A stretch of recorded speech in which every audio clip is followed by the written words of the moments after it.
At 7 o'clock, we had Tulane, who's 1-0, traveling to South Alabama, who's 1-0 in a kind of elimination game here. We got Tulane, who's favored by 10.5 on ESPN+. Jake Retzlaff went 18-31 last week, threw for 152 yards, 1 touchdown, 0 interceptions. Also had 10 carries for 113 yards and a touchdown on the ground. Omari Hayes had 9 catches for 74 yards. For the Jaguars, Bishop Davenport went 12-14, threw for 166 yards, 2 touchdowns, 0 interceptions. Kentrell Bullock had 23 carries for 127 yards and 2 touchdowns. And Devin Voisin had 7 catches for 69 yards and a touchdown. Tulane is 2-1 against South Alabama all time. Last 2 games have gone to Tulane in 2020 and 2023. Tulane is 1-0 when traveling to South Alabama, and they are 1-1 in one-possession football games against the Jaguars. This is such a really important game for the 7 o'clock window, which is what makes it so fun, right? It's on ESPN Plus, and not a lot of people are going to be watching this game, but you're talking about a game that has a lot of impact on the playoff picture. In week 2, this would be one of them. Tulane's first 4 games are going to determine how their season goes. That's their out-of-conference stretch. They play 3 Power 4 and then South Alabama right here.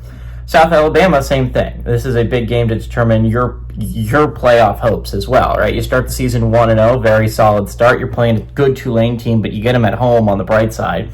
And then next week you're going to Auburn, right? That's the game, right? If you can find a way to win this one, that's going to be a massive game for any chance the Jaguars have of going to the college football playoff. Tulane, on the other hand, is in a really interesting spot. If you can go 3-1 through your first 4 games, you're putting yourself in a really good spot to make the college football playoffs, because that would give you 2 wins over Power 4 opponents, if those are your wins, right? You cannot afford to lose to a Group of 5 opponent. You just can't do it if you're Tulane. Tulane is such a difficult schedule. Remember, 3 Power 4 opponents out of conference is an insane schedule for Tulane, but still a lot of people believe Tulane is probably the team to beat in the American, and they're probably one of the favorites to go to the college football playoffs. They're not mine, but it's only because of how hard they schedule themselves. John Summerall's a hell of a coach, and if he wants to leave Tulane to the playoffs, he's going to have a miraculous 4-game run, right?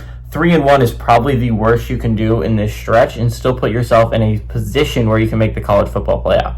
Now, you're still going to have to hope for other teams to lose, right? You cannot have an undefeated Sun Belt champ. You can't have an undefeated Conference USA champ. You can't have an undefeated Mountain West champ. You can't have an undefeated MAC champ.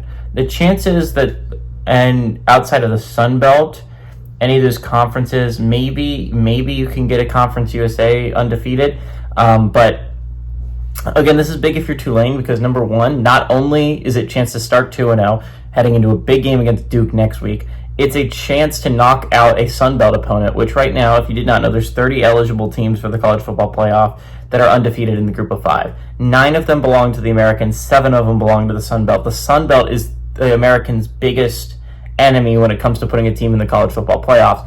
Knocking out a Sun Belt team would be massive. I do think Tulane is a better team than South Alabama. I think they'll show it. Jake Retzlaff is a Power 4 level quarterback, a good Power 4 level quarterback, and I think he's going to go on the road and smoke the Jaguars. Give me Tulane to win and cover on the road.